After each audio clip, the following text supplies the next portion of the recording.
Now the word yoga comes from a Sanskrit root, yog, which is related to our English word yoke, which means to yoke, to tie two things together. What are being tied together in yoga are the experience of our individual waking consciousness and that mystery which is the source of consciousness altogether. Your consciousness and the source of consciousness, of which your consciousness is but a single moment, a single statement. As these light bulbs around here, each one is a rendition of the miracle of electricity, so each one of our individual systems of consciousness is a manifestation of a general miracle of consciousness, of which we are the more or less adequate instruments. The basic idea in the Orient is that each of us is a limitation of consciousness. Each of us in his personality, each of us in his peculiar idiosyncrasies is giving a limitation to consciousness. And the goal of this yoga is, as far as possible, to break that limitation and at least to become aware of your participation in something far greater than your personal experience of consciousness. The classical text of yoga is called the Yoga Sutras. The word sutra is like our word suture in surgery, the thread of yoga. Yoga Sutras, the thread that guides you to the essential main line of yoga. This Yoga Sutras is a work attributed to a legendary sage of perhaps the 2nd or 3rd centuries BC. The second aphorism is a definition of yoga, and it runs as follows. It's a rather astonishing definition. It is as follows. Yoga is the intentional stopping of the spontaneous activity of the mind substance. Yoga is the intentional stopping of the spontaneous activity of the mind substance. The notion is that within the gray matter, the visible matter of the brain, there is a subtle substance that takes the forms of the objects and things that we are experiencing. For example, as I look around here, within my mind, there is a response to you people, and you are imprinted in this substance of my brain. Move your eyes very quickly, and you can see how rapidly this mind substance changes form. Now the important point is that it won't stand still. Try to put in your mind a single thought. Try to put in your mind a single image that you think you would like to hold to and that you would be able to hold to. Look at your watch. Concentrate on this. And you'll find that within 5 or 10 seconds you are having associated thoughts. You're not holding to one thought. The mind ripples on. It won't stand still. Yoga is the intentional stopping of the spontaneous activity of the mind. Now, what's the point in making it stop? The image that is given as a kind of example is of the surface of a pond, which is rippled by a wind, by a breeze. The waters are dancing before you. And reflected in these waters are a lot of broken images. The clouds, the trees at the side of the pool, all broken. You can't distinguish anything, nor can you look down into the water. Similarly, our minds are dancing like this, and we think that the broken images are the image. The notion of yoga is that one is to stop the wind, stop the dance of the waves, stop the dance of this substance of consciousness. Let the waters be perfectly still and clear. and you will see the image reflected. The clouds, the trees. You will also see down to the bottom, down inward, to your own inner depth, the sandy bottom there, and the fish. This is the image that is broken in all of these images. In other words, all of us are broken images. Not only us, but the walls around us, the clouds, the whole world, as we experience it, is a broken image reflection dancing on the waves of time, of an ever-permanent, unchanging form of all these forms, which cannot be perceived as our mind dances on, but can be perceived only when the waters are still. And it is said that when one has beheld this image, one is transfixed to it. It is the image of one's own deepest entity, and that deepest entity is the same as the entity of all of us and of all things. Fixed to this, the yogi may very well not wish to have anything more, and not attending to the business of life, his body will, as they say, drop off. On the other hand, having seen that image of images, he may open his eyes and then recognize it, dancing in all the forms around us. And this is the joy of seeing in the manifold that one of which the manifold is a reflection. But just think what it means. Your own ego, your own character, your own personality is just a reflex on a wave. And if you identify yourself with that reflex and think, oh, here I come, there I go. How tragic, how sad. Whereas your true character is that permanent image down there, you will have misplaced your understanding of yourself. So the result of this yogic experience is that of knowing who and what you are. You are an eternal presence that never came into being, never will go out of being, that always is, always was, and yet in a mysterious way never is and never was in the way that you think you are. This is the paradox of all this. Now, in a later period of Indian thought, in about the 4th and 5th centuries A.D., a very sophisticated development of the disciplines of yoga was formulated under the title of what is called the Kundalini Yoga. The Kundalini being the name of the spiritual energy of man. And the word means coiled up, and it's a feminine noun. And it refers to a little poetic image, which is of the serpent power, the serpent energy of the spirit, coiled up and biting its tail, so to say.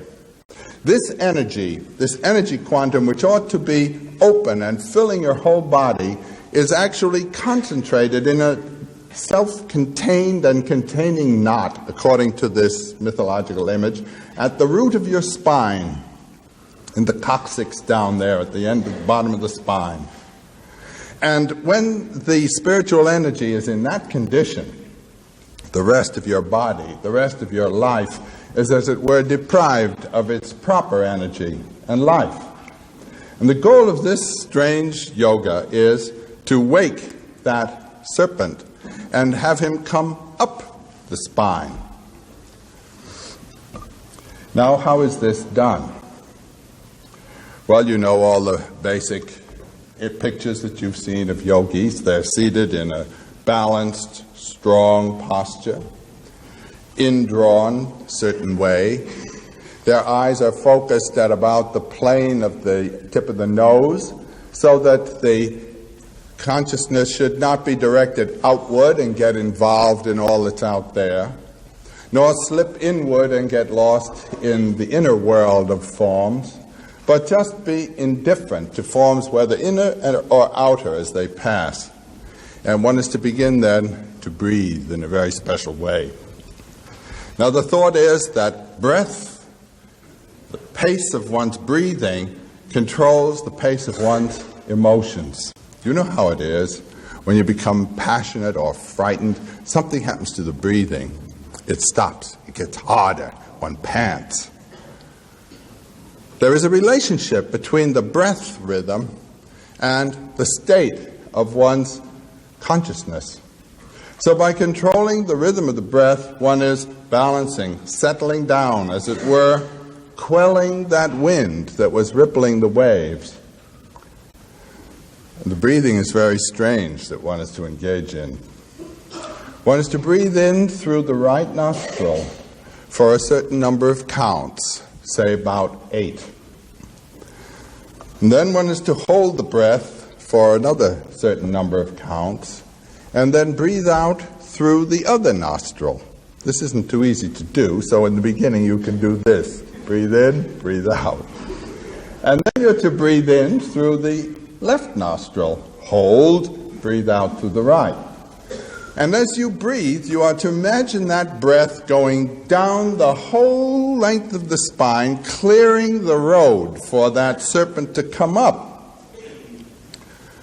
Now, it's hard to know when one reads these works and talks to people who have experienced these things what they're talking about, whether there really is the idea of a snake down there, or whether this is a kind of image, whether there is the idea of a clearing of the passages, or whether this is just a propitious thought, a good thought to have while you're doing this. But in any case, there comes a time when the yogi will realize, or the potential yogi, that serpent has begun to stir. Now the serpent is to be brought up the spine, and it will pass through a series of centers which are called wheels or lotuses. There was a great yogi in the last century named Ramakrishna who was a sort of virtuoso in bringing this serpent up the spine. And his devotees, his students would say to him, "Oh, Master, how is it when the Kundalini comes up the spine?" And he would say, "Well, sometimes it's like a mouse scampering up. Sometimes it's like a monkey jumping from lotus to lotus. Sometimes it's like a serpent slithering up. And these lotuses," he says, "are hanging limp. But when the Kundalini reaches them, they open and they shimmer and shine." He's talking about some kind of experience. Then they would say, "Well, how is it at the third lotus, at the fourth, at the fifth, at the sixth?" And he would begin to tell them. But as his discussion would mount and he would arrive at the fourth and the fifth, he would pass out in the experience of those lotuses. Now, ladies and gentlemen, I am not going to pass out. Being simply a scholar of these matters, no professional or amateur yogi, I'm going to be able to get up there all the way and let you know at least what the masters say of these centers. Here we go. Here's the triptych. Here's the geography of the road from here to San Francisco and back.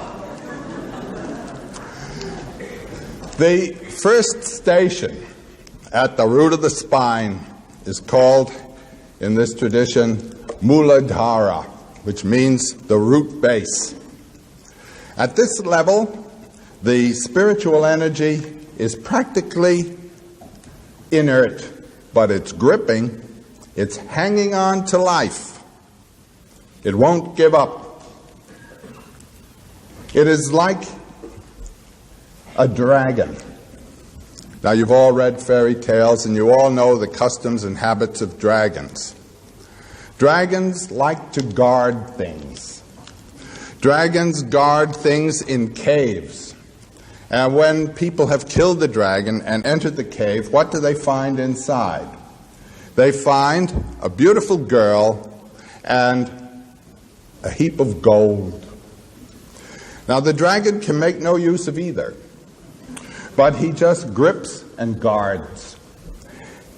A person like that we call a creep.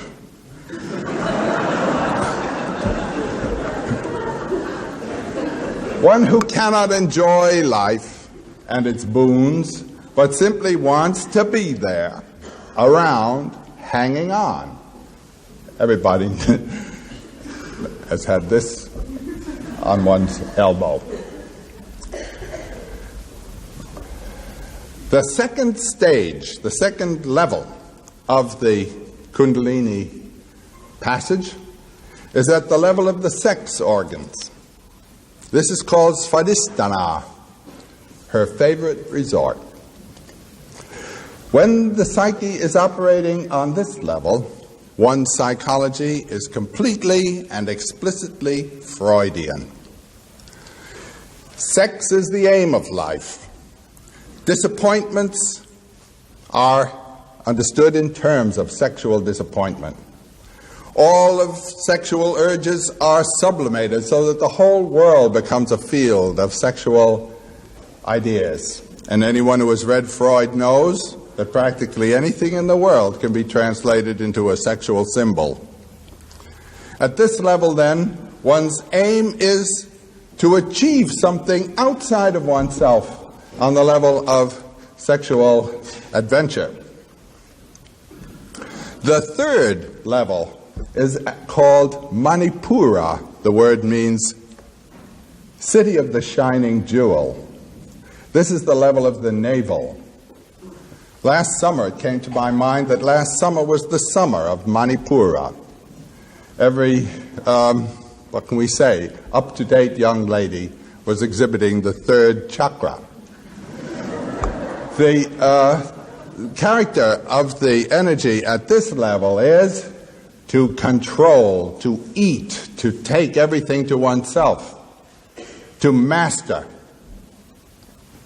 This is the level of the Adlerian psychology, or of Nietzsche's will to power. Now, isn't it interesting that the character of the psyche, as interpreted in this tradition, on its basic levels, corresponds exactly to the terminology of contemporary psychiatric studies. The will to sex and the will to power. Freud's eros and thanatos. On these levels, one's whole achievement is outside. One is directed outward. But then comes the fourth level. This is the level of the heart. The name of this in Sanskrit is a very interesting word, anahata, which means not hit. What does that mean? Largely translated, it means the sound that is not made by two things striking together. What sound would that be? Every sound that we hear is made by two things striking together. The sound of my voice, the air striking on the laryngeal cords. The sound that is not made by two things striking together is the sound of the energy of which all things are a precipitation. Now, modern physics have told us that matter is energy. The energy before it becomes matter, the energy that has precipitated this world and is precipitating it, is the energy sound that is heard when this fourth chakra, the level of the heart, is met. Now, what sound is that? That sound, ladies and gentlemen, is the magical word of India, Om. O-M. In Sanskrit, the sound O is analyzed into two sounds, A and U. A, U, So it can be written either Om or Om. Now let's just pronounce this sound. A, U, This is called the four-letter syllable. Where is the fourth? Pronounce the sound. You start at the back of the mouth, ah, and then the sound mass fills the mouth, ooh, and then it closes at the lips, When properly pronounced, you have filled the mouth with the vowel sounds. The statement is that all vowels are simply fractions of Om, and consonants are simply interruptions of vowels, so that all words are inflections of Om, just as all the images and forms are reflections of that form of forms that we see when the pond stands still. You see? If that image that is beheld when the pond stands still is called the divine image, or the Lord, of whom we are all inflections, then this sound, of which all sounds are inflections, is the sound of God. Now the sound is interpreted as follows. A, ah.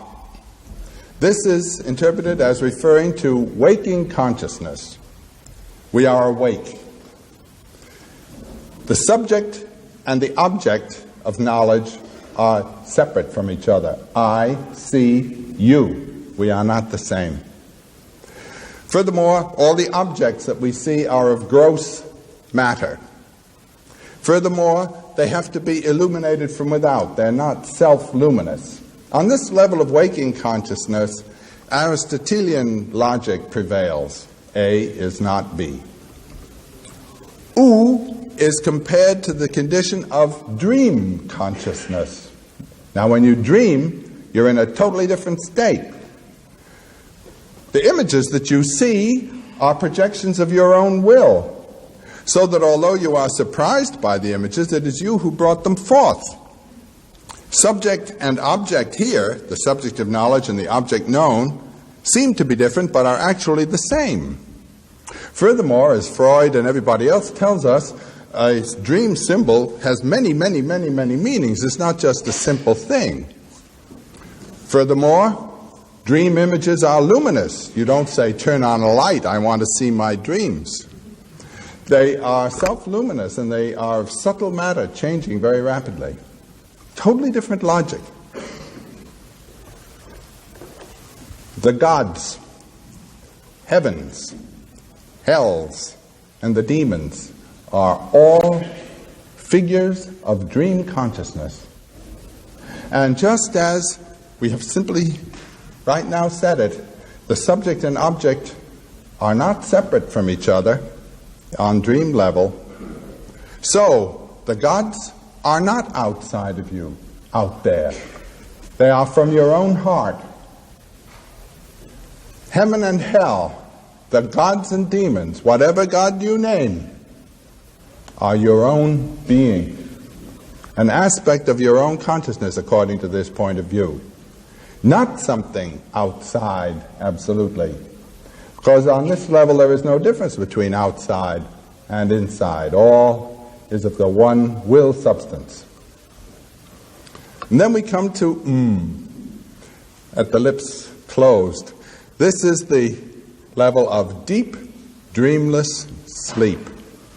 What has happened to consciousness? Consciousness is there. It is potential. It is covered with darkness. It is conscious of nothing. It is simple, pure consciousness. But unfortunately, you're unconscious when you're there. Some of the texts say we go there every night in sleep, to that realm of pure, unadulterated consciousness, but unfortunately, we are asleep. Now the goal of yoga, to put it very simply, is to go to that goal awake. To be awake when you get there. And then what will you behold? Well, all that you have ever beheld are waking consciousness objects and dream consciousness objects. And now you've gone to a realm where there are neither. So you will not behold objects. There will be sheer, unmitigated consciousness, and there will be no word for it. Because all of our words refer either to waking consciousness, dream consciousness, or unconsciousness. Consequently, a, u, the three syllables And the fourth, silence. The silence out of which Om and the world come, back into which it goes. The silence that lies behind every one of us, out of which we have come and back into which we'll go, and which is within us now. That is the silence that is to be reached and experienced in this grand moment. So when you hear this sound, Om, you are turned inward. This is at the level of the heart, and the texts always say, and all the religions say this, the heart is that dark chamber where the devotee comes to his God, where the hands of the devotee touch the feet of the Lord. And here the worshipper and the worshipped are first met, but you've only touched the feet. You want to behold the whole thing. So we want to hear this sound, Om, and we want to behold the image of images, not as reflected in all forms, but in its purity, in its perfection. And this carries us to the next of these wheels, these lotuses, which is at the level of the throat. And this is called Vishuddha, which means purification. We are trying to purify our experience of the accidents of time and space through which it has been coming to us. Now, according to this view, all the experiences of the lower three chakras are purely materialistic. As soon as we reach the level of the heart, a new sense comes to us, a new sense of a new dimension, which we had heard about, but we had never really experienced. And now we want to penetrate that dimension. We want to go through it. So we've come to the level now of spiritual exercises. Those things which we do to open, as it were, the inner eye and shut out the distractions of the material world. Now, this is undertaken in all the traditions of the world, primitive, high culture, East and West. This is a general human discipline. And this is the realm into which the poor psychotic drops and falls. The realm of terrible psychological tensions, terrible psychological fascinations, terrible ordeals. This is the realm which the disciplines of yoga enable you to penetrate without going crazy. At the end of that journey, one comes to what is called the sixth chakra, the sixth wheel, the sixth lotus, just above and between the eyes, which is called Agya, or the lotus of command. This is what in the Christian tradition is called heaven. This is where the soul beholds that image, the image that I spoke about at the time I mentioned the still pond. And the subject beholds its proper object, which is the total image of man and the universe, namely the Lord of the world, who supports the world and of which the world is the image. We are all made in the image of God, and this is the God, to use Western terminology, that we are now beholding. But my heavens, my friends, we're only up to the sixth chakra. What more do you want? According to the Indian view, this is the greatest temptation of all, namely heaven. We are beholding the beatific, blissful vision of God, the proper object of our love. Ramakrishna, whom I've already mentioned, says that at this level it is as though there were a glass pane between the subject and the object of knowledge. The soul beholds its God in rapture, but is not one with God, is related to God in knowledge, in vision, but is not one with God. The seventh chakra, the ultimate experience, is depicted as though it were at the crown of the head. Here the serpent power comes to the summit. This is called the 1,000-petaled lotus, Sahasrara. And there the pain between the subject and object is removed. Both are gone. There is no subject, there is no object. In the Mohammedan Sufi mysticism, this is compared to the situation of the moth and the flame. The moth sees a flame, and he dashes at it and burns his wings and comes back to his friends and says, I had the most marvelous experience last night. I saw this wonderful thing. And then the next night, wishing to be one with it, the moth flies into the flame, is burned up, and becomes the flame. So also here, the soul joins God, and there is neither God nor soul, because God is a personification, an image. We've gone beyond images. This is the ultimate reach of Indian thought. It's beyond thought. It's the ultimate reach of Indian thinking.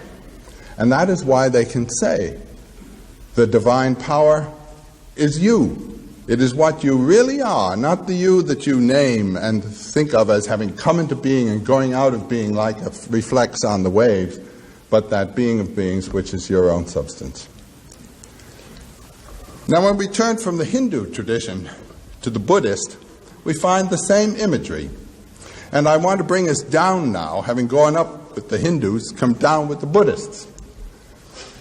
First, let me say that this strange domain here, this line between the 6th and the 7th chakras, above that there's nobody. Just below that there are you and God. What is this line itself, where the change takes place? This is called Maya, M-A-Y-A, which means the maker of things and the world. Maya has three powers. One, it cuts out the experience of eternity. Two, it projects the experience of all things. But three, it can reveal through all things the experience of eternity. It can reveal through all sounds, the sound of Om. It can reveal through all images, the image of all images. And that, my friends, is in the Orient the function of art. To put things together in such a way that they will speak to you of the dimension of mystery of which they and you are equal manifestations. Now I'm going to come down. It'll be a shorter trip down, falling is faster and easier than rising, by reviewing the themes of the Tibetan Book of the Dead. This is the story of the experiences of the soul between death and rebirth. There are supposed to be 49 days that elapse between death and rebirth. The first experience on death is the beholding of the pure light of consciousness. That is to say, it has happened, you're there. But unless one is prepared for it, this light is so thrillingly terrible that one cannot regard it. And one, as it were, closes oneself off and withdraws. Now, when you cannot bear that light, that's the light of the 7th chakra, your descent begins. You're on the way now to rebirth. And the story in the Tibetan Book of the Dead is, if you can stop yourself at any level, you will not be reborn. Now there begin to appear the forms of God, as we would call them, but in the Buddhist tradition they are aspects of the Buddha. This is the 6th chakra, where you behold God. And he is beheld here in 7 different transformations. All of these have special Buddha names, like in the Hebrew Kabbalah, the names of God. They represent different aspects of this miracle beyond miracles. There is the Vairochana, the solar Buddha. There is Vajradhara, the one who supports the thunderbolt of wisdom. There is Padmasambhava, the one born from a lotus. There is Ratnasambhava, the one born from a jewel. These represent, respectively, the Buddha of compassion and the Buddha of beauty. And there is another Buddha called Amoghasiddhi, who represents the power of striving for achievement. These are, respectively, in the center, east, south, west, and north of a great Buddha circle. And if one can't hold oneself to these images but is still frightened of the visage of God, so to say, then one drops to the fifth chakra, that of the struggle, the terrible battle of disciplines.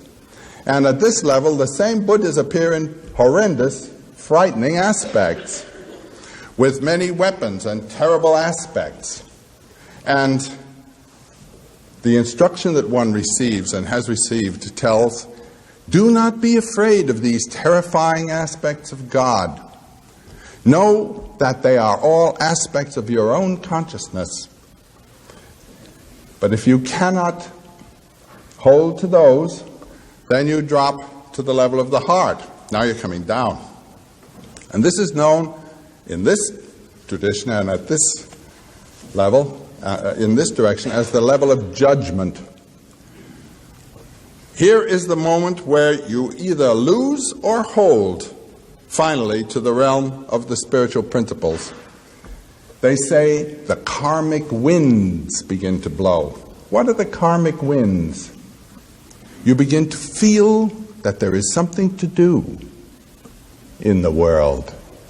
You begin to feel that it would be nice to have people say nice things about you, that you would not like to have people say bad things about you, that you are afraid of not being, that you desire to be. These are the winds of karma that pull you in, pull you down.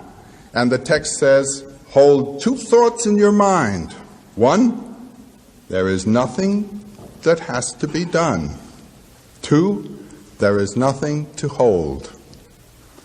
Now, if you lose those thoughts and the winds get you, then there move behind you three great cliffs, and you cannot go back. And these three great cliffs have the following names. And these are the names that you must hold in mind when you hear people challenging you to do this and do that. Don't listen to what they say. Listen to what is talking. And what you will hear will be stupidity, hatred, and lust. These are the three things that rule in the world, no matter how sweetly and fancy their inflections may be rendered. The Lord of Judgment will then appear, the horrendous, beastly power of God, and his minions will begin tearing you to pieces. And you have one more instruction. Remember that these monsters, splitting you in half, eviscerating you, torturing you, are but manifestations of your own consciousness. The point is that no matter what people do to you in this world, it is you that is doing it to yourself, not you in your personal character, but you as man. This is what man can do. And this beastliness is in you. Know it. If you can know that and not feel resentment, hatred, revenge, you will be released. And you can become a Buddha right there and then. Well, suppose you lose again. Now you move down to the levels of the third and second chakras, and we're back with Dr. Freud. What one sees are males and females in union. And at the level of the third chakra, the navel, the instruction is, try not to get between them. But if you go one level below that, then you begin to feel affection and love for the womb in which you are to be born. And the text says, if you are to be born a male, you will find yourself hating the father and loving the mother. And if you are to be born a female, you will find yourself hating the mother and loving the father. This is Dr. Freud, 9th century BC. The problem now, finally and last, is to be born in an appetizing womb. Not as a little pig, or as a goat, or as a gorilla, or something like that, but in a nice, charming, loving family. And if you're lucky, that will happen. And then this little thing is born. And it thinks it knows nothing. It's dark. But think what it has experienced. It has been through all the realms. And those are all within it, waiting to be recognized again. And all instruction can do, whether yogic or otherwise, is waken that little thing to what it already knows. This is the old Platonic doctrine of knowledge as implicit within you, and all the instructor can do is waken you to that. That is the sense of yoga, as I first spoke of it, to unite you with that consciousness which is your own true being. Now, the interesting thing, as I've said, is that in these schizophrenic conditions, these same planes of consciousness are experienced. In this case that I've spoken of, the man's name is Jesse Watson, who went through this. He was a naval officer who had a nervous breakdown after certain experiences. He describes 3 realms of experience: the realm of normal experience, the realm of, as it were, being on the brink of a divine experience, the notion of divine beings who could guide one, the fear of the supreme light, and all that. He also had a sense of tremendous spiritual power, not as though he had gained this power, but as though he had regained it. And this, then, is what yoga is all about. The rest are simply different techniques for bringing about these realizations. Now, I'll conclude with a little anecdote from India, which I have presented in this hall once before. I've forgotten when. If any of you was present, I think you won't mind hearing it again. It's the best anecdote I know for summarizing the essence of this mystical problem, and it's a typical charming Indian animal fable. It's the fable of a female tiger who is very, very hungry, has been stalking around, and is pregnant and about to give birth to her little one. She comes upon a herd of goats and, with great energy, pounces on the goats. And in doing so, brings on the birth of her little one, and the strain kills her. The goats scatter, and when they come back to their grazing place, what they find is this little just-born tiger and its dead mother. Now, the goats have very strong parental instincts, so they adopt the tiger, who grows up imagining himself to be a goat. He learns to eat grass, and his teeth aren't very good for this, nor is his digestive apparatus adjusted to grass. He learns to bleat. He prances about with the goats, and he's having quite a jolly time. But he's a pretty disreputable, unimpressive specimen of his race. Now, when he reaches the age of adolescence, a great male tiger pounces on the herd, and again it scatters, but this little thing is a tiger, and he's standing there. So the big fellow looks at him, and the big fellow says, "What in heaven's name is this? You're living here with goats?" The little thing goes, "Meh," and nibbles a bit of grass. Well, this is mortifying to the big fellow, as you can imagine. And he buffets the little one a couple of times, and all he gets are these silly bleats. So he picks him by the scruff of the neck and carries him to a pond where the water is perfectly still. There's no wind blowing. And the little tiger looks in, and he sees his own face for the first time. And the big tiger, the teacher, the guru, is looking in as well.